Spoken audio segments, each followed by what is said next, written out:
Bueno, vamos a comenzar con la mesa número 9, La palabra que resiste, traducción editorial de textos en lenguas originarias. Va a moderar Salomé Landívar, que es traductora de francés y especialista en traducción literaria por Lenguas Vivas de Juan Ramón Fernández y por la Facultad de Filosofía y Letras de la UBA. Se especializó en traducción audiovisual y editorial, ámbito para el que traduce tanto ensayo como ficción. Además, se desempeña como intérprete y como docente de traducción y lengua francesa en su primera casa de estudios, donde también integra el Centro de Estudios Francófonos.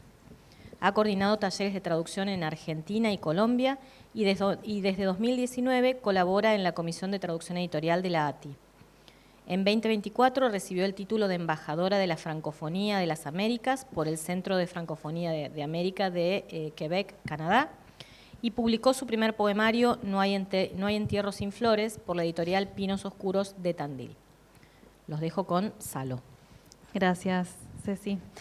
Bueno, yo a mi vez voy a presentar a quienes componen esta mesa multitudinaria. Voy a empezar entonces por aquella esquina. Matías Kuckerman nació en Buenos Aires, es músico y poeta, graduado de la carrera de edición de la Universidad de Buenos Aires y ha complementado sus conocimientos con cursos de periodismo, marketing digital, manejo de herramientas de preprensa y producción autogestiva de eventos culturales. Se ha desempeñado como músico y manager independiente, columnista radial y gráfico de historia musical y literatura y asistente de dirección teatral y sonidista. Dictó un taller de edición orientado a adolescentes y realiza trabajos de maquetación editorial para terceros. Cofundó y codirigió Amauta y Jaguar, la editorial, durante los últimos 10 años y en el 2024 fundó la editorial Cassandra, donde se desempeña actualmente. A su lado está el otro editor de Amauta y Jaguar, Josué Falconiel Castillo. Tiene formación en letras y edición de la UBA y en restauración y encuadernación de libros de la UBA y la Biblioteca Nacional, Mariano Moreno. Instancia que articula su práctica editorial con la reflexión sobre la materialidad del libro como gesto político. Su trayectoria se desarrolla en 2 líneas, la edición y la localización de traducciones comerciales y técnicas inglés-español, y el trabajo editorial independiente como cofundador y director de la editorial Amauta y Jaguar, donde publica poesía afrodescendiente e indígena y negrista e indigenista de América. Su trabajo pone especial énfasis en la publicación como práctica de restitución de la memoria, la lengua y el territorio. Ha publicado textos en diversas antologías y es autor de La Distancia es planicie, que lo come todo, por Editorial Kalos en 2026. A su lado está Lucas Cosi, también editor, que nació en Santiago del Estero, lugar donde reside. Ha publicado 3 novelas, Faustino, 1958, Estación Gombrowicz y Ciudad sin sombras, libros de cuentos La memoria del viento y 50 pastillas, un ensayo, El telar de la trama, Orestes di Lulo, narrativa e identidad. Junto a Ramón Chaparro es compilador del libro Contrahegemonías, vanguardias e innovaciones, productores culturales en el NOA del siglo XX de 2025. Colabora en diarios y revistas culturales de la región con notas sobre literatura del NOA. Es docente investigador y editor de la Universidad Nacional de Santiago del Estero y como coordinador de la editorial Edunce, de la universidad, ha gestionado la edición bilingüe quichua-castellano de varios títulos de su catálogo. A su lado está Paola Esther del Federico, que es docente de quichua santiagueño en el Laboratorio de Idiomas en la Facultad de Filosofía y Letras de la UBA y en la Universidad Nacional de La Matanza. Estuvo a cargo de los cursos de quechua binacional, quichua santiagueño, quechua chanca, en el Instituto Nacional para las Lenguas Originarias de Lima, Perú. Es coautora del libro Llana Suspura, entre amigos, vocabulario y acercamiento al quichua santiagueño, destinado a la enseñanza del quichua como segunda lengua. Es coautora de la traducción y edición del manuscrito de Huarochirí, sobre el cual hablaremos ahora, publicado por la editorial Edunce. Y por último tenemos a Gabriel Torem, es traductor y licenciado en letras, coordina la Comisión de Lenguas Originarias de la ATI, dirige la colección de etnodiscursividades en lenguas originarias, es traductor de Payaspa, Chincas, Riscacta, Juntando lo que perdiendo se va, tradujo también El Ollanta, drama quechua colonial de autor anónimo, por Amauta y Jaguar. Ha sido galardonado por la Federación Internacional de Traductores con la medalla Karel Capek, Premio Mundial a la Labor en Lenguas de Menor Difusión. También es autor de Atamiski, una primera novela escrita en quichua santiagueño y autotraducida al castellano por las ediciones Oyenden. Es coordinador de las ediciones del Sofía, el sello de la Escuela Normal en Lenguas Vivas Sofía Spangenberg, y ha dirigido el libro Traducción Literaria, Procesos de Enseñanza y Aprendizaje. ¡Guau! Pavada de bios, todas. Bueno, como habrán escuchado en las bios, tenemos en esta mesa entonces editores, traductores y escritores que trabajan con textos en lenguas originarias. Entonces, para arrancar, y así no hablo tanto yo, lo primero que voy a hacer es preguntarle a los editores de Amauta, al editor de Edunce y a Gabriel como coordinador de esta colección Etnodiscursividades de la cual nos va a hablar, bueno, de qué nos van a hablar hoy, qué texto van a mencionar y también, bueno, cuál es la visión de sus editoriales con respecto a estos textos, ¿no? ¿Cuál es el objetivo editorial en relación con estos textos? No sé quién quiere empezar.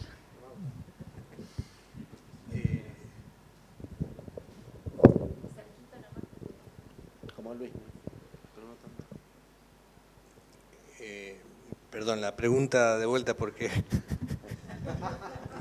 Si querés presentar el Ollanta, que va a ser como el texto que vamos a tomar como bueno, base para empezar a hablar, pero también el objetivo editorial en relación a lo que son los textos escritos en lenguas originarias, su traducción. Okay. Bueno, Amauta es un proyecto que se fundó desde una militancia lingüística. En ese sentido, lo que queríamos y queremos es preservar, defender, abogar, difundir y visibilizar las lenguas originarias. Nos dedicamos exclusivamente a la poesía porque consideramos que la poesía es una forma de laboratorio de lenguaje donde se puede encontrar una forma particular en el que las personas se relacionan con el lenguaje, y en ese sentido nos interesaba mirar y nos interesa mirar cómo cada autor o autora se relaciona con su lengua madre y cómo traduce a nuestra lengua, ¿no?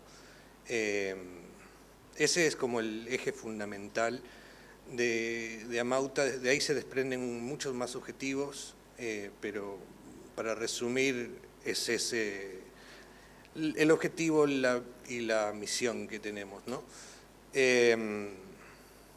Y hoy vamos a hablar sobre el Ollanta, este librito de acá, que tradujo Gabriel para nosotros. Es una obra, a mi criterio, monumental, porque el trabajo que hizo es inmenso. Comparó muchos manuscritos en distintos idiomas, compiló y creó una versión bastante exhaustiva, integral de lo que es el Ollanta. Y nosotros aceptamos este proyecto, que fue un desafío para nosotros porque nunca habíamos trabajado con teatro. Es una obra, es un drama en verso, rimado, que además Gabriel hizo un trabajo salvaje en mantener la métrica, respetar las estructuras. Fue tremendo. Porque hay un debate histórico sobre el origen de esta obra. Hay teóricos que tienen teorías postcoloniales y otros que defienden la preconquista. Y nos pareció interesante poner ese debate, ¿no? Darle una difusión. Gabriel escribió una crónica chiquita que cuenta más o menos la historia de los manuscritos y por qué está este debate. Creo que también toma una postura sobre el origen, y eso era básicamente lo que nos motivó. Buenísimo. Lucas, no sé si querés contar vos en Edunce cómo es el tema. Bueno, buenos días a todos. Muchas gracias por la invitación y este espacio hermoso que se ha abierto en la mañana de hoy, ¿no? Bueno, lo que voy a decir en cuanto a los objetivos creo que no difiere mucho de lo que han presentado los colegas, ¿no? Los objetivos que como editorial nos proponemos es difundir, dar a conocer, consolidar un una producción en una lengua que está muy vigente en Santiago, ¿no?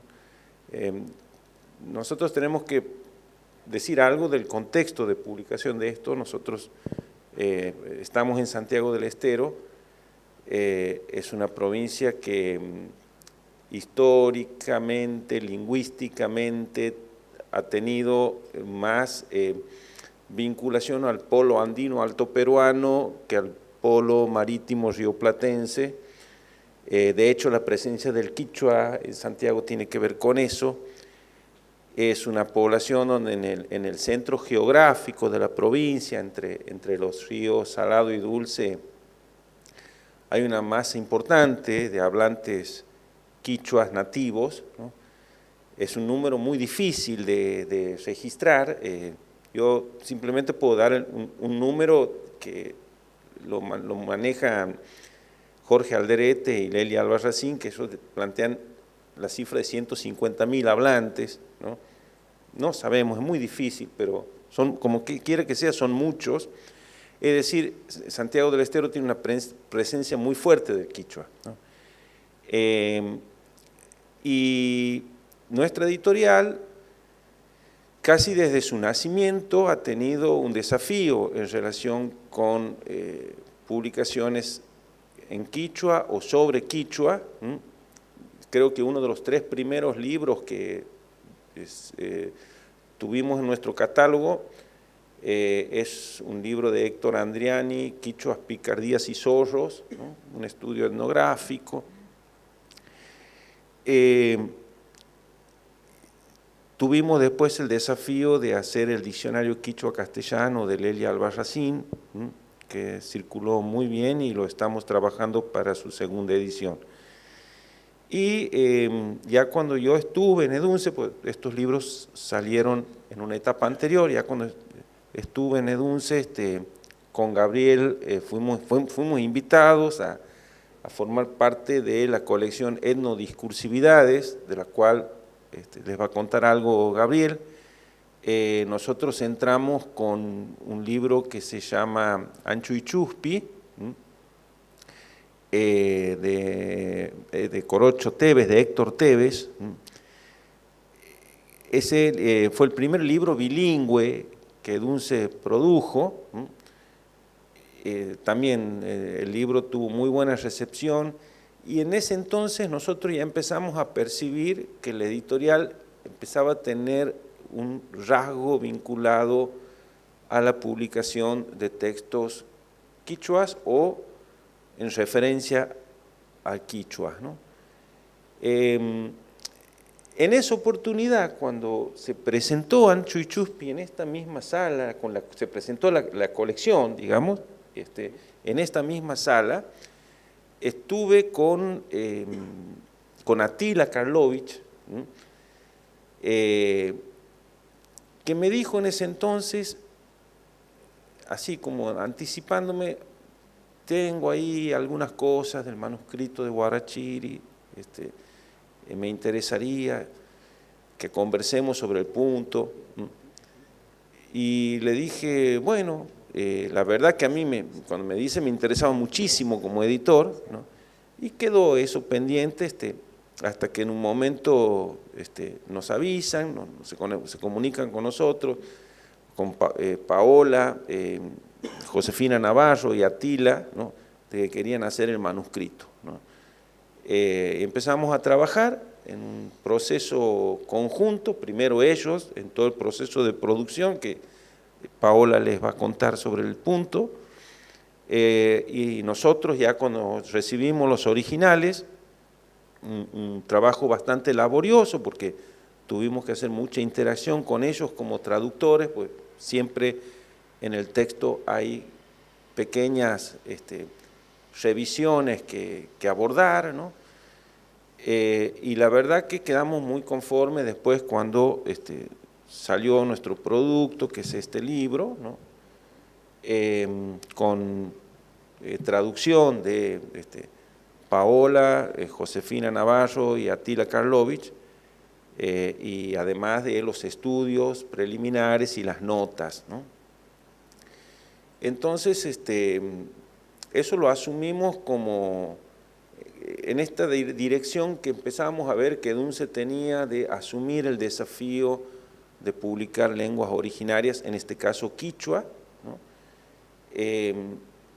Y es más, seguimos actualmente con el proyecto de etnodiscursividades, al que tenemos un título más que va a salir pronto, que lo estamos trabajando, y que celebramos esta iniciativa porque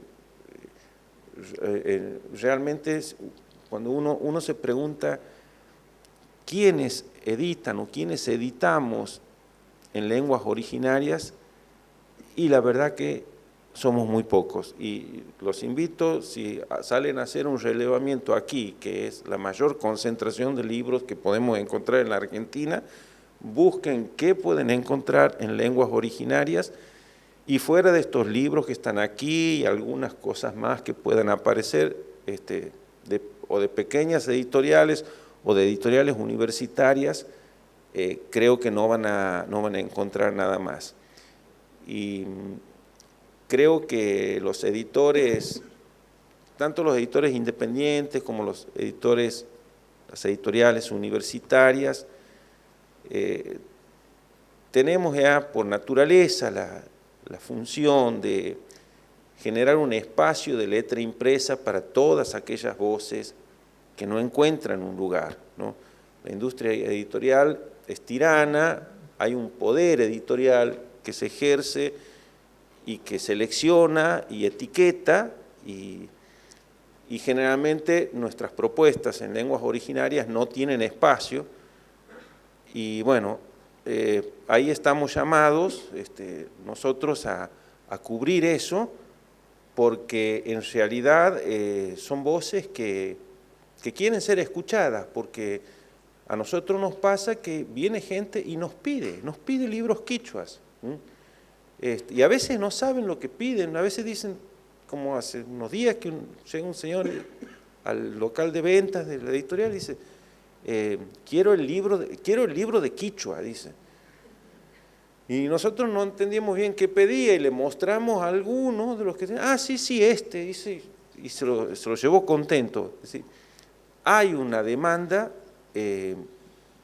no es demanda la palabra, hay un interés y hay una necesidad. Y creo que así como EDUNCE hacemos estas ediciones, me parece muy importante que otros editores publiquen en otras lenguas originarias y se difunda lo más posible, ¿no? Por eso, bueno, ya Juan Gabriel les va a contar un poquito de la colección que venimos trabajando hace unos años. Buenísimo, muchas gracias, Lucas. Ahora vamos a volver igual sobre esto que decías al final, porque me parece interesante para concluir la mesa, volver sobre la idea de cuánto espacio hay en el mundo editorial de estas voces, ¿no? Pero antes le paso la palabra a Gabriel para que nos cuente un poco de este proyecto Etnodiscursividades. Bueno, hola. Voy a tratar de ser breve y enfocarme en esta segunda fase, porque dicen que el público se renueva, pero no tanto. Yo creo que bastante ya se han aburrido escuchando hablar de etnodiscursividades 1. Ahora estamos trabajando más cerca la 2. Cuando planteamos el proyecto, que habíamos hablado con Lucas, con Gerardo Tazara de la editorial de Tandil, Matías Cordo de acá de Filosofía y Letras, habíamos pensado en ciertos incunables que podríamos encontrar de salir a rastrear textos escritos en lenguas originarias que no hubieran sido traducidos y que necesitaran una traducción. A poco de andar uno se da con que no existe, o sea, acceder al mercado, al mundo editorial, a editar un libro no es nada fácil para quien escribe en castellano, imagínense, para quien escribe en una lengua que no va a tener lectores. Entonces, si uno mira rápidamente, ¿qué aparece? Aparece el manuscrito de Huarochiri, Ollanta, Payaspa, los libros que hemos tenido acá, los que hemos mencionado, no hay tanto más. En la primera instancia, lo que habíamos visto sí era que sabíamos que Corocho tenía escritos unos cuantos cuentos, que Vitu Barraza tenía sus cuentos, que Daniel Huircapán, autor con una Yahuch, también tenía su material. Entonces, lo que logramos hacer fue unir a editores con autores que tenían textos publicados, sumado, bueno, al caso de Sonia Alcócer, que sí produjo en ese momento, y logramos con 3 editoriales lanzar los primeros 3 volúmenes. En esta segunda etapa, yo creo que hay un salto que a mí me alegra y me pone contento, que fue el trabajo con autores que produjeron directamente, especialmente. Particularmente el caso de Santiago del Estero es especialmente feliz en tanto y en cuanto se pudo publicar producciones de estudiantes secundarios junto con una docente de la escuela de Salavina, que algunos sí habían sido escritos en un volumen artesanal de circulación interna que se llamaba Salavina Mantamosjos, Soñando desde Salavina, sumado a la producción que hizo una autora que nunca había escrito, que es Margarita Taboada. Margarita, en un viaje a Santiago del Estero, Héctor Andreani me la marca, me dice: a ella tenés que hacerle escribir. Y bueno, no fue tan difícil hincharle, la verdad. Se puso a escribir y es tanta micha, ¿no? Lo que escribieron los estudiantes de Salavina. Salavina es una localidad al interior de Santiago del Estero. Lucas hablaba de los hablantes de Quichua. Los hablantes de Quichua no están todos juntitos en una ciudad, sino en una región bastante amplia que es la Mesopotamia. Salavina se encuentra hacia una región, hacia otra región se encuentra Figueroa, que es de donde es oriunda Margarita Taboada. Entonces, con relatos de Figueroa y de Salavina salió Tanta Micha, que todavía está en proceso de edición, ya hacia el final, para lo cual, bueno, contamos, digo, con mucha ayuda, sobre todo de Estela Concili, que nos ayudó con la corrección del castellano. Bueno, mucha gente de ATI ha dado una mano en esto. Y Estela puede dar fe lo difícil que es porque la traducción no es una traducción porteña. Justamente, bueno, Luca venía comentando algo en esa línea antes de que iniciáramos la mesa. Es una traducción al castellano regional que no es parecido al porteño. Es un castellano en el que un porteño lo agarra y le rayonearía cosas, pero es un castellano regional tan válido como el que hablamos acá. Por otro lado, se suma Ediciones del Sofía, que también es un orgullo porque es el sello del traductorado, uno de los 2 traductorados que contamos aquí en Buenos Aires, y es un orgullo que el traductorado, a través de su sello institucional, le preste atención a las lenguas originarias también. Y aquí en Buenos Aires se publican relatos también creados desde cero por Sonia Alcócer, relatos creados desde cero por Daniel Huircapán y relatos creados y traducidos por Darío Juárez y Verónica Gómez en guaraní. Entonces el volumen de aquí de Capital va a ser trilingüe, todo producido especialmente para este volumen y traducido especialmente para este volumen. Buenísimo, interesante esto de bueno, las distintas lenguas que van entrando en el proyecto, cómo se va ampliando. Algo que quería mencionar, como que escucho de esta primera presentación, es que hay como quizás una presencia, en relación a lo que decía por ahí Lucas, también esto de que esto ha llamado la atención por ahí de editoriales universitarias, académicas, ¿no? Que cuesta un poco como romper ese cerco, y es que hay textos que se recuperan, que son como rescates, ¿no? Como el manuscrito de Guarocherí, los Yanda también, que son, bueno, trabajados desde otro tipo de editorial, pero que son rescates, ¿no? Que no han sido traducidos o que han sido traducidos hace muchísimo tiempo y quizás ya envejecieron esas traducciones, que es como una línea, y quizá la que está que es más delicada, que es más difícil de acceder, es pensar en textos contemporáneos que puedan estar escritos, ¿no? en las lenguas originarias, un poco por lo que decías vos recién, Gabriel, de la dificultad de acceder al mercado editorial, y también quizás que haya gente que diga, bueno, sí, me pongo a escribir en esta lengua que es mi lengua o es la lengua que rescaté de mi familia, y que me parece que ahí también hay un punto que Etnodiscursividad está intentando, ¿no? trabajar, pienso. Una reflexión así que me surgió de esta primera presentación. Ahora lo que quería ver es como del lado de los traductores, o sea, volvemos a Gabriel, pero ahora desde su otro rol, y a Paola. Si nos pueden contar un poco desde ese rol, cómo es trabajar con este tipo de textos, y también un poco cómo llegan ustedes a estas lenguas y a estos textos, ¿no? Y qué desafíos les presentan.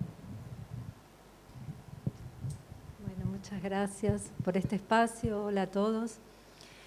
Bueno, sobre ese tema en realidad no fue algo que proyectamos con la traducción del manuscrito.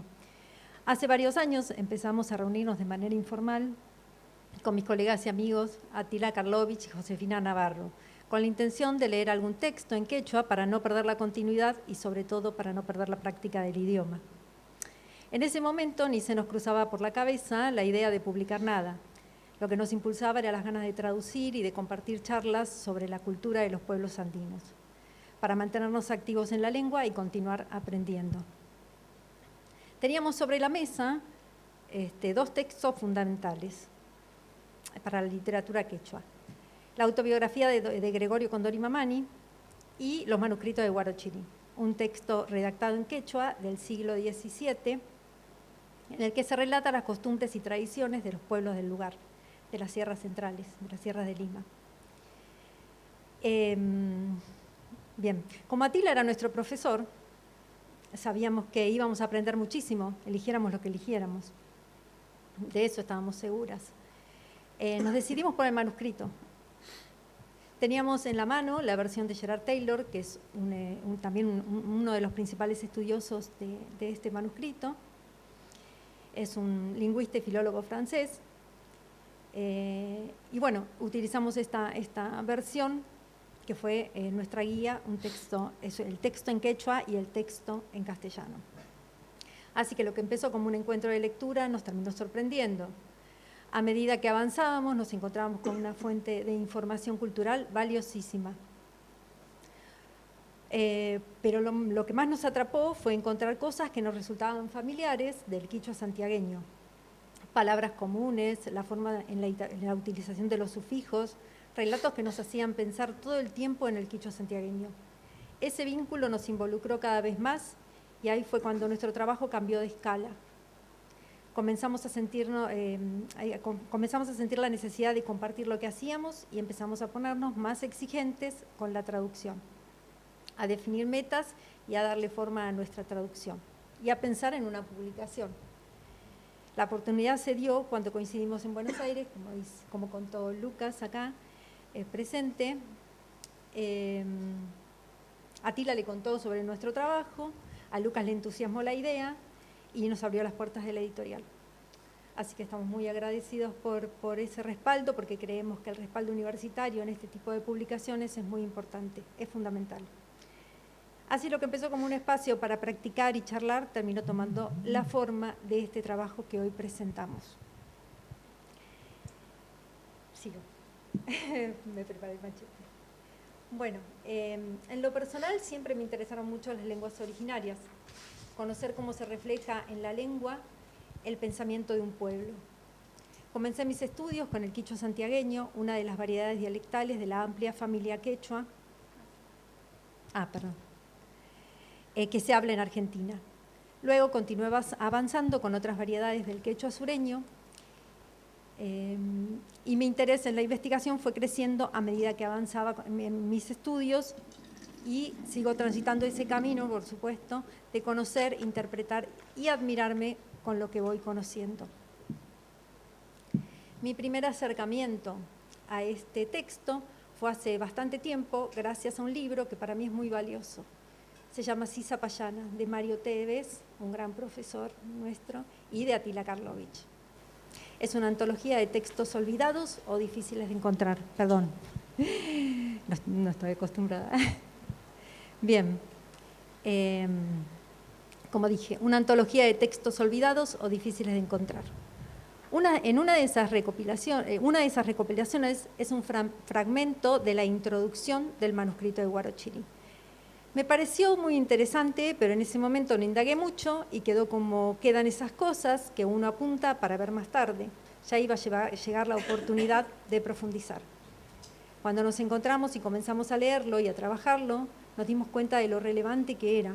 Comprendimos que se trata de un texto fundamental y de gran importancia para la literatura quechua y para el quichua y para la cultura, perdón. Un texto así no podía ser desconocido por los estudiantes de quichua santiagueño y del quechua en general, y en ellos nos enfocamos en este trabajo. Buscamos lograr una traducción fácil de leer para cualquier persona interesada, pero en especial nos dirigimos a este público, al público, como dije, conocedor del quichua santiagueño. Quisimos también, con este trabajo, crear un puente de intercambio para la comunicación entre las culturas quechuas, entre las diferentes variedades dialectales. Que el lector pueda descubrir la riqueza de este texto como hicimos nosotros. Las similitudes y diferencias que muestran una identidad cultural regional propia y asimismo un origen compartido. No, ¿sí un poquito más? Sí, un cachito así podemos pasarla por el... Bueno, no, está bien. Bueno, este documento escrito en quechua a principios del siglo XVII, como dije, es un texto fundamental para conocer las costumbres y creencias de los pueblos andinos. Sin embargo, como dije, es poco conocido y de difícil acceso para el público en general. En este sentido, nuestro desafío principal fue acercar esta obra especialmente al quichuista santiagueño, al estudiante de quichua santiagueño y a los estudiantes argentinos, como dije antes. Con la intención de facilitar su lectura, tomamos dos medidas centrales. En primer lugar, elaboramos un amplio vocabulario. Este no solo evita que el lector deba rastrear términos antiguos en decenas de diccionarios, como tuvimos que hacer nosotros, sino que también establece un paralelo comparativo entre voces de aquel entonces y las que permanecen vigentes en el quechua moderno. Ya termino. Bien. Más allá de lo técnico, bueno, en segundo lugar, incorporamos notas al pie en la traducción, las cuales refieren a asuntos múltiples que requieren aclaración y que ayudan a la comprensión del manuscrito. Más allá de lo técnico, quisimos reflejar en este trabajo nuestra experiencia de trabajo de grupo y de cómo disfrutamos de nuestros encuentros. También contar que nos permitió darnos cuenta de algo muy importante y valioso, que hay costumbres y creencias compartidas. Consideramos que traducir el manuscrito es, en última instancia, que conocer el manuscrito en última instancia es una forma de visibilizar y recuperar la memoria cultural tendiendo puentes entre las distintas variedades dialectales del quechua. Es nuestro deseo que los lectores que transiten el manuscrito puedan reconocerse en estas páginas, tal como nosotros lo hicimos, rescatando memorias familiares y términos culturales que a veces quedan en el olvido. Deseamos que este material sea útil tanto para la enseñanza como para la investigación, que sirva para conocer más sobre el quechua, despertar el entusiasmo por la lengua y generar conciencia sobre el compromiso que implica su difusión, conservación y revitalización. Bueno, muchas gracias. Un poco extenso. Gracias, Paola. No, muy interesante como, bueno, el recorrido que vas contando de cómo se llega a un manuscrito de este tipo, a trabajarlo desde tu historia personal y también, bueno, los desafíos que tienen mucha relación con esto que decía yo hace un ratito, ¿no? La cuestión de que es un rescate, que es un texto muy antiguo y que por ende requiere, bueno, de todo este trabajo de investigación y también de tender puentes hacia un público actual que pueda llegar a ese texto y bueno, entenderlo, engancharse también, ¿no? Porque no, hay algo de eso también. Y en esta línea, vos, Gabriel, también recuperaste un texto antiguo con el Ollanta, y bueno, contanos un poquito si querés de eso y bueno, de tus otros proyectos también, que tenés varios siempre. Bueno, Ollanta es un texto que sí fue traducido a varios idiomas. Yo soy bastante impulsivo, entonces lo vi, tenía una edición traducida y comentada por Cáceres Romero, que no me había gustado. El texto es, como explicaban Matías y Jopi, está escrito, es una obra de teatro escrita en verso. El desafío que a mí me convocaba era justamente, bueno, mantener la métrica y la rítmica y la rima del verso, eso no había. Me puse a rastrear en internet, di con el original de Fonchudi, que el primer original que hay es monolingüe en quechua, con notas en alemán. El libro este de Fonchudi, yo lo cuento porque es una anécdota, pero no dejo de contarla, no tiene nada que ver con nada, pero a mí me fascina. Es un libro, se llama Die Quichua Sprache, la lengua quichua, tiene 900 páginas. Ahora, resulta que este señor Fonchudi, si le preguntaban a qué se dedicaba, nunca habría dicho que se dedicaba a la lingüística. O sea, ese libro lo hizo, se lo olvidó, le quedó ahí, se dedicó a compilar plantas de Perú. Volvió a Viena, después volvió a Perú, lo tuvo recontra olvidado. No voy a seguir con la historia, después léanla, porque lo recupera después a través de contacto con un pintor. Digo, bueno, esto, ¿no? ¿Cómo trabajaba esta gente? Escribía un libro de 900 páginas y se olvidaba. Adentro de esas 900 páginas tenía su versión de L'Ollanta, que se basaba supuestamente en una primera versión. Yo acá me pierdo con los años, pero que bueno, se le asignaba a un padre, un señor de nombre Valdés, una versión del siglo XVIII. Nadie tenía duda de que era el padre Valdés y qué sé yo. Surgen nuevas versiones, surge una versión, esto también tampoco tiene que ver con nada, pero es divertido, de un señor que se llama Markham, que la traduce, habla en su prólogo, dice esto está mucho mejor que lo que hizo Fonchudi, porque acá no hay ningún término español y qué sé yo. Después nos enteramos que Markham no entendía quechua, que lo tradujo a la vez del francés al inglés, porque, bueno, a la vez había versiones del francés. Siguen apareciendo nuevas versiones. Lo lindo del asunto es que cuando todo el mundo decía que esto había sido escrito en época colonial, siglo XVIII, por un padre, por un cura, ¿no? de la región cercana al Cusco, resulta que Fonchudi vuelve a Perú, se va a una tienda de antigüedades a comprar sus chucherías, siempre en Perú. Muy común, hay una profesión, digamos, que son los huaqueros, que son los que roban ruinas y después las venden.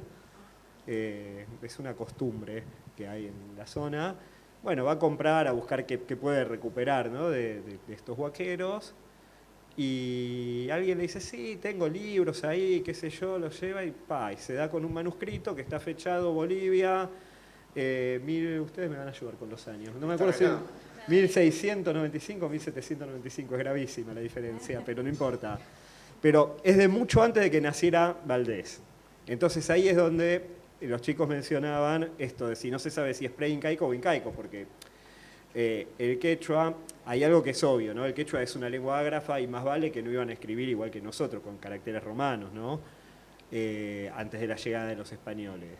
Pero sí, por supuesto que perfectamente puede haber sido transmitido por vía oral. Existe algo que por ahí no todos lo saben, que son los quipus. Los quipus no es un lenguaje grafémico como tenemos nosotros, sino que son conjuntos de hilos atados de distinta manera, con distintos colores, que son ayudamemorias. Para eso sí se sirve, no se los pudo descifrar cabalmente, pero sí se sabe que son ayudamemorias. 1735, ahí está. Bueno, se supone que Valdés nació en 1730, o sea, difícilmente lo haya podido escribir Valdés. Es decir, puede haber sido perfectamente transmitido de generación en generación por los propios incas quechuahablantes y no haber sido una obra hispana. El debate surge porque después, siglo XIX y siglo XX, incluso, los estudiosos, cuando postulan origen europeo, dicen los indios son incapaces de producir una obra de teatro. Y lo dicen con todas las letras, de una manera muy despectiva. El señor Bartolomé Mitre tiene un texto, dedica mucho a esto, un opúsculo, ¿no? Un folleto, como se decía antes, un libro de unas 50 páginas, diciendo que son incapaces de ninguna manifestación artística a los indios americanos y que por eso es imposible que haya sido escrito. Entonces, de alguna manera, también con la introducción de esto, yo buscaba reivindicar la capacidad de creación artística de los pueblos originarios en general, y a la vez, digo, no es solamente un golpearse el pecho, sino que hay un asidero filológico interesante, digo, de los puntos en que se agarran los críticos de la, digamos, vamos a llamarlo de la postura indigenista, son muy poquititos, aparece la palabra, digamos, traducida al quechua, ¿no? Pero la palabra guadaña para referirse a la muerte, entonces, bueno, eso podría ser un indicio de que no haya sido escrito por los incas. Aparece la palabra mishi, que como nosotros decimos, digo, en muchas lenguas se llama, pero en quechua se dice mishi gato, pero se lo dice desde que llegaron los españoles, no es una palabra quechua. Son muy poquitos indicios, pero obviamente, si fue transmitido por quipus, ¿cómo no se les va a escapar una palabra en español? Digo, lo raro sería pensar al revés, ¿cómo es que solo 2 palabras en español se le escapan si lo escribió un español, ¿no? Bueno, eso, ¿no? Y sí, la verdad que el trabajo a mí me encantó y fue re difícil, un quebradero de cabeza porque las versiones en castellano son pocas, entonces tuve que nutrirme de distintas versiones, los manuscritos no coinciden entre sí, entonces hubo que reponer cómo se fue armando con los distintos manuscritos, y el tema de la rima, que bueno, puede ser divertido de a ratos, pero está un poco difícil. Y bueno, eso, después de otros proyectos hablaremos. El 30 presentamos a Tamiski en Casa de Santiago. Bien, la novela escrita, ¿no? en quichua santiagueño.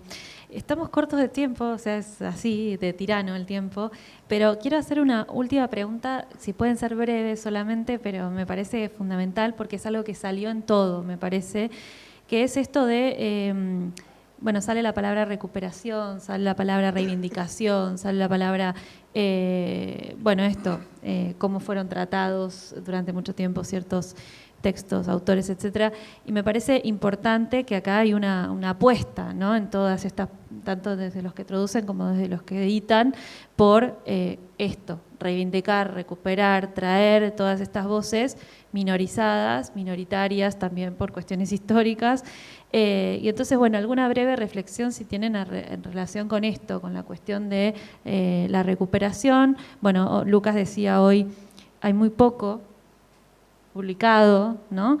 Y quizás estaría bueno que se abra ese nicho. Entonces, bueno, alguna reflexión en relación con esto, si puede ser brevita, si hacemos un paneo de lo que piensan. Bueno, voy a tratar de ser breve y hablar desde la ignorancia, porque creo que es el lugar más fácil, pero porque creo que todo se basa en la ignorancia que tenemos y cómo fuimos aprendiendo un poco de todas estas cuestiones que uno ignora por estos procesos históricos de los que venían nombrando. En principio nosotros cuando empezamos hace 10 años creíamos que éramos los únicos que estábamos publicando lenguas originarias, obviamente eso no era así, pero es lo que pasaba por lo menos en Buenos Aires. Nosotros no conocíamos otros proyectos, por suerte después apareció la Feria del Libro de Pueblos Originarios y entonces conocimos otros proyectos que venían también de otras provincias y supimos que no éramos los únicos. Tal vez lo que nos diferencia en ese sentido es cómo dialogan los libros entre sí, que desconozco cómo es en otras editoriales que publican algunos autores en pueblos originarios, en lenguas originarias, perdón, pero que el sentido que tienen, por lo menos en Amaute Yaguar, es que es exclusiva para darle lugar y voz a estos autores, ¿no? Y volviendo al tema de la ignorancia, me parece, porque una de las preguntas que queda como pendiente es el tema de las políticas. Voy a dejar de hablar por mí y poner en voz tal vez a Uber Matiuwa, que me parece más importante que lo que yo pueda decir. Es un texto bastante largo, voy a tomar algunos fragmentos simplemente, porque me parece que es importante para replantearnos y después tal vez, si les parece, podamos compartirlo a través de las redes para que después puedan leerlo concretamente. Él tiene un texto que habla sobre la declaración del año de las lenguas originarias y se pregunta, Con declarar un día, año, decenio o centuria, ¿bastará para resolver el problema del colonialismo, despojo y racismo que históricamente han vivido los pueblos indígenas? 10 años son suficientes para resarcir la memoria de la violencia que se ejerce sobre los cuerpos y territorios de los pueblos indígenas. Declarar ese año implicó agrandar el día a tiempo, que es trabajo ser y nombre en la historia de la humanidad. Pasó el 2019, dice Hubert, ¿y cuántos idiomas se salvaron? El pensamiento de historia de los pueblos está reflejado en los planes de estudio de los niveles de educación. Las instituciones encargadas de salvaguardar a los pueblos indígenas siguen pensando desde el folclore. Y concluye, en la montaña de Guerrero, que es de donde es él, no hubo ningún cambio respecto al año declarado. Los pueblos siguen resistiendo ante el despojo como lo han hecho siempre. Cuidan esa piel de tierra, que es su vida. Desde las instituciones se exhorta a los pueblos a que no pierdan su lengua, que deben asumirse como orgullo nacional, que acudan a foros para hablar sobre el tema de lo indígena, como si les correspondiera sensibilizar a una sociedad que sistemáticamente ha sido racista. Nada, me parece que si bien no es un autor obviamente del pueblo Mepá, del sur de México, pero creo que la realidad de estos pueblos es idéntica en el resto del continente, así que me parece que ilustra bastante bien cuál es la situación de los pueblos y de sus lenguas, y creo que también, imaginémonos que si en México pasan estas cosas, ¿por qué creer que en Argentina no sucede? Yo agrego muy poquito a lo de Matías. Para mí, traducir y editar y publicar autores originarios es una tarea pendiente que tenemos los editores. Es verdad que cuando empezamos creíamos que éramos los únicos, pero hoy por hoy creo con bastante certeza que somos el único proyecto exclusivo que se dedica a la poesía de pueblos originarios y afrodescendencias. Y creo que, salvo las contribuciones generosas de instituciones, universidades, ministerios y cosas así, en el ámbito privado no se le da relevancia, y desde mi perspectiva, que creo que la vamos a compartir todos, es una tarea súper pendiente, desde la educación hasta las políticas, que bueno, la educación es una política, ¿no? Pero es una tarea pendiente que nos queda a todos. Nosotros, bueno, hoy por hoy, Amauta sigue comprometido con la idea de difundir y visibilizar, pero bueno, le queda el futuro a los más jóvenes, a los más chicos, seguir mirando y aprendiendo y explotando esto para que todos podamos tener acceso y ellos tengan, porque hay una cosa súper importante, o sea, que no hay que dejar de mencionar, es ellos también quieren publicar y hay que ir a buscar, porque como dijo, no me acuerdo quién, alguno de la mesa, estas personas están buscando, quieren decir, quieren hablar, quieren darse a conocer, y entrar al mundo editorial ya es difícil, pero cuando el editor tiene ganas, va, busca, habla, pregunta, lee, y un consejo que yo le doy a toda la gente que me pregunta qué leer, le digo, bueno, alejate del relato occidentalizado y estandarizado y anda a las otras narrativas, a las otras poéticas, y nútrete ahí, porque de ahí se desprende, de agarrar un libro, leer la nota al pie que dice, bueno, acá este autor dijo esto, vas a ese otro autor, pero todo empieza en un interés particular de personas que buscan. Y bueno, para mí esa es la tarea que tenemos los editores, buscar y dar a conocer. Hermoso consejo, la verdad. Lucas, una reflexión final y vamos, Sí. cerrando porque ya se lo cerramos. Muy breve, no tengo mucho más que sumar.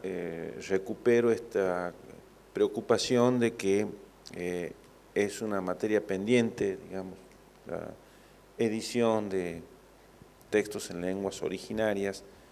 Estoy seguro de que existe muchísima producción, ¿no?, en el campo del quichua, que es el que puedo conocer yo, hay muchísima producción escrita.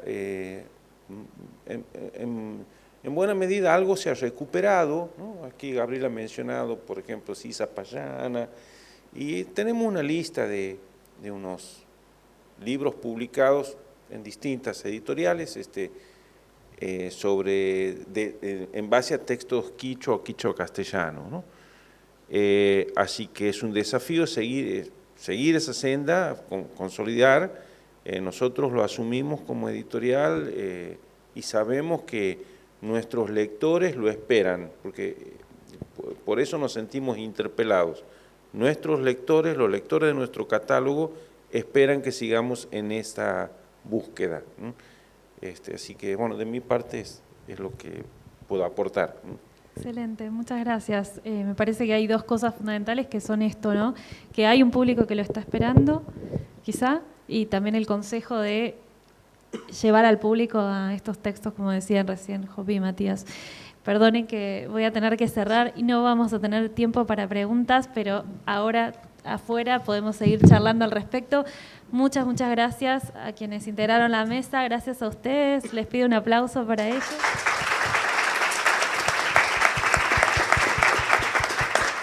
Y bueno, sigan buscando estas editoriales y otras, a ver si alimentamos un poco este nicho, que no sea tanto nicho. Gracias. Gracias. Gracias.